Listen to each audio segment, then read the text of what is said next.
What is up, guys? In today's video, I'm going to be reacting to your unpopular opinions about Fortnite. I recently, in a community post and as well as a YouTube video, asked you guys for unpopular opinions to react to. So that is going to be what we talk about in today's video. If you guys do enjoy this video, find it informative, entertaining, whatever, remember to give it a like, subscribe if you'd like to see more, comment down below what you think of these, and discuss the topics that I talk about in this video. But remember, do not be toxic to one another. Like, these are unpopular opinions for a reason. A lot of people probably aren't going to agree with a lot of what people say. So the first thing we're going to talk about is from Josh. They say they should add use glider whenever, like how Team Rumble has, to no build. And there were a few other comments about glider redeploy as well. Basically, if you jumped off of something, you should be able to hit the jump button again and deploy your glider. And this was actually something that was in the game, I believe in season 6 or 7. And for the most part, I thought the reaction to it was somewhat positive. In any BR mode, if you jumped off of something, you could hit your jump button again, and then your character would pull your glider, and you wouldn't have to worry about fall damage, and you could also use it to get around the map a little bit faster. You really were limited on side-to-side movement, similar to the new grapple glider. Like, if you use this at the wrong time, you would be really susceptible to getting fried. And so some people did complain about how, like, oh, it sucks, people could just build up and then they don't have to worry about fall damage, or I'm not getting free kills by knocking down build fights. But if you did shoot someone out or knock down their builds, and then they messed up and deployed their glider too early, you would still have free beams on them and probably be able to get a kill or a lot of damage that you would be able to translate into a kill. Like, it was a nice thing to be able to do, but if you used it improperly, you were like really exposed. I'm sure if you guys have used a grapple glider, you know what I'm talking about with how limited your side-to-side movement is. So if somebody's like 8 stories up and they pulled it right away, you would just kill them easily anyway. So I didn't really see the complaints about glider redeploy. I thought it was really good to have in the game. I enjoyed having it in the game. Eventually, Epic took it out, and then they made glider redeploy an item that you could carry, and I thought that was fine as well. But it's been a long time since we've seen that in the game, I think. So for whatever reason, glider redeploy hasn't been back. Personally, I think it would be great if it was in the game. I don't really care for fall damage kills, and oftentimes the people that you could have killed with fall damage, you also would have been able just to shoot out of the sky if they deployed their glider too early, and it just made getting around the map much better. So I would be happy to see glider redeploy back in the game. I was not really in agreement when they took it out. So the next comment we have is about Chapter 2. And Dude's comment is really long, so I'm not going to read it word for word. I'll have it on screen now so you guys can read it if you want. But it basically boils down to Chapter 2 is pretty underrated in their opinion. A lot of people hated on Chapter 2, but the first few seasons were good. Season 5 and 6 didn't have that much content. And then from that point on, people were just kind of worried about the chapter ending, or like looking forward to the chapter ending, and there really wasn't many map changes. And that map changes part, I think, is a biggie. So I've talked about this so many times, but if you compare how the Chapter 1 map changed over time to the Chapter 2 map, it is night and day difference. I quit playing the game in Chapter 2 Season 3, and when I came back to the game in Chapter 2 Season 8, a year and a half later, I was landing at pretty much all of the same POIs that I was landing at before. Holly Hedges, Retail Row, the Farm POI, Pleasant Park, Misty Meadows, I think it was what it was called. The map didn't really change very much. There was a few new spots added, but for the most part, you could take a year off from the game and come back and it was just the same map. In Chapter 1, for example, there was not very many POIs that were there on day 1 that were still there in the end, like Season 7, which was like the winter season. In a year, they had changed like 90% of the map, I feel like, or a decent chunk of the map. Most of the POIs were different, and that just wasn't the same in Chapter 2. As well as the first few seasons, I don't think were bad, and I feel like especially looking back on now, they weren't nearly as bad as we felt back then. The main thing was just the difference between Chapter 1 and 2. If you were playing during all of Chapter 1 and then went to Chapter 2, that difference was huge, because throughout all of Chapter 1, we got weekly updates, very consistent map changes. There weren't any delays with the seasons or anything like that. Events were pretty common. And then when Chapter 2 came out, there was none of that. The first season of Chapter 2 started, I believe, in late September of 2019, and it didn't end until February of 2020. And in this update, I think there was in this season, I believe there was 2 updates. I think they added launch pads and they added harpoons, and that was it for the entire season. And sure, they did drop a new map and there was a new loot pool and everything, but 128 days with basically 2 updates was just a very drastic difference from what Fortnite was built on. And then Chapter 2, Season 2, I've talked about this before. I think this had potential to be one of the best seasons ever. It was a good season off the rip. There was a consistent flow of updates until the delays started, and then there wasn't a consistent flow of updates. And that is the difference. And, you know, obviously there was the situation that was going on in the world at that time, but there was also delays to the season for like arbitrary reasons or things that had nothing to do with Fortnite. So I do feel like Chapter 2 is underrated, and if we had to play some of those seasons now, we wouldn't complain as much, but we were just coming off of like being so spoiled essentially in Chapter 1 and expecting weekly updates and consistent map changes, and just that was so much of like what made Fortnite.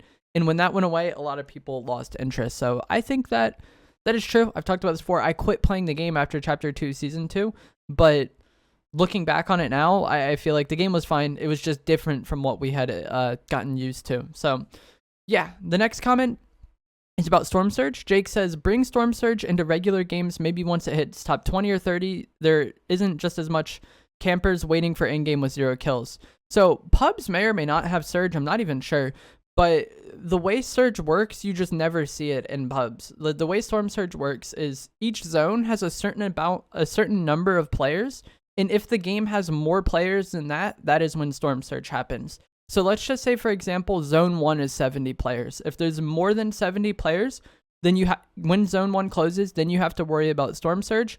And if you are under the damage threshold, meaning you're in like the bottom percentile of the lobby in terms of damage done, then the game will just start damaging you essentially. And this was done for comp to kind of encourage fighting more frequently, but also just like make the end game less laggy, because if people are forced to fight throughout the course of the game, there's going to be less people making it end game, and then the lobbies should be less laggy end game.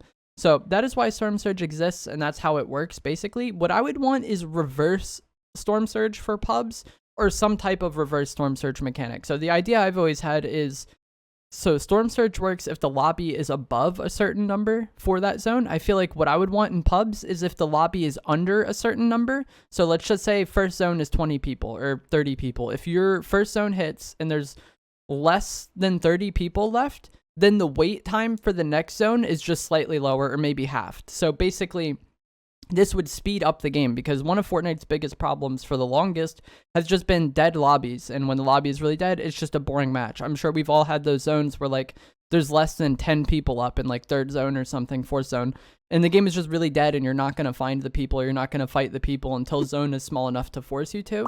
And I feel like if the lobby is dead enough, there should be less wait time for the next zone to kind of just like hurry the game along and speed it up a bit. And I think this would be one of the best changes they could make to the game, because like I said, people have complained about dead lobbies for a while, and now if a lobby was really dead, it would just go a bit faster and then like everything would be good. Like the way BRs work, the zone forces action to a certain point, and when the zone is way too big for the number of people left, the game is really boring. So I would want something like that for public matches. I think that would make the game much better. Obviously the numbers can be tweaked and experimented with, but I think just that would make the pacing of the game much more consistent, and those really boring dead lobbies wouldn't be as boring to play, because you would just quickly, the game would play out, it would finish, and then you could go next. So I think that is what I would like to see as far as like implementing something like Storm Surge, or something to move the game along in public matches. The next comment is about the Battle Pass. ILJL says, people complain nowadays that Battle Pass skins are awful, but this issue is also in most of later Chapter 2 seasons. So my opinion is that people have been complaining about the Battle Pass skins forever. So like maybe not the first few Battle Passes, but I know definitely like, I want to say Season 5, people complained about the Tier 100 skin being underwhelming. I think they did in Season 6. People were mostly happy with Season 7, but even like midway through Chapter 1, people were complaining about the Battle Pass skins being lackluster, or this season's Battle Pass being terrible. And you see that now every season. People's expectations are just always way too high, I think, for what the Battle Pass is. I know I've talked about this before on stream, so you may have seen me talk about this, but I feel like most people's expectations of the Battle Pass is like several 10 out of 10 skins.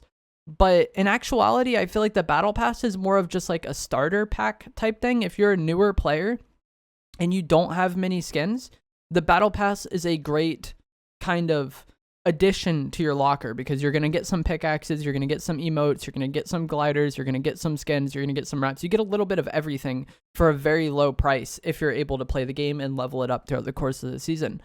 But if you're someone who's been playing the game for several years and potentially spent hundreds of dollars on cosmetics in this game, odds are each season's battle pass isn't going to be like groundbreaking for you. You know what I'm saying?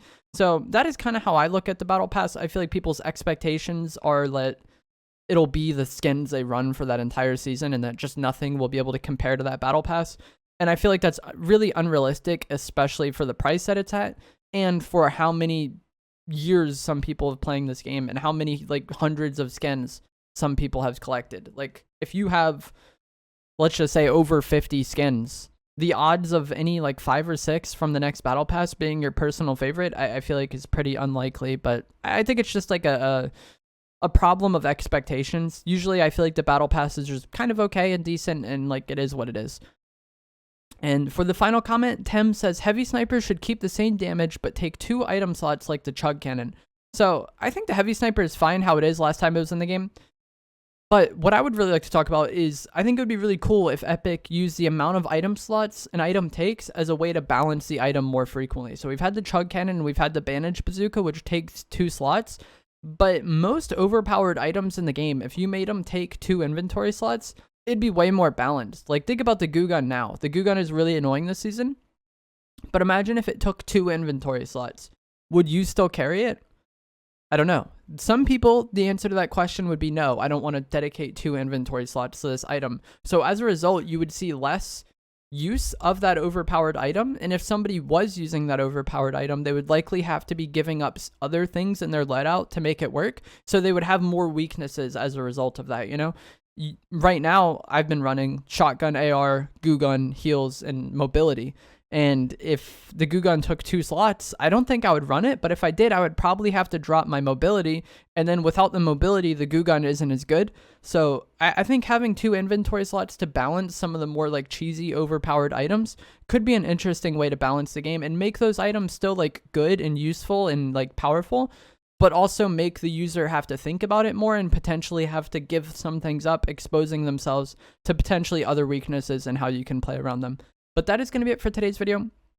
Let me know what you think down in the comments below. If you agree with any of these opinions, disagree with any of these opinions, if anything I talked about or these opinions made you have an idea, let me know down in the comments below. Like I said, don't be toxic to each other. And I will see you guys in the next video. Thanks for watching.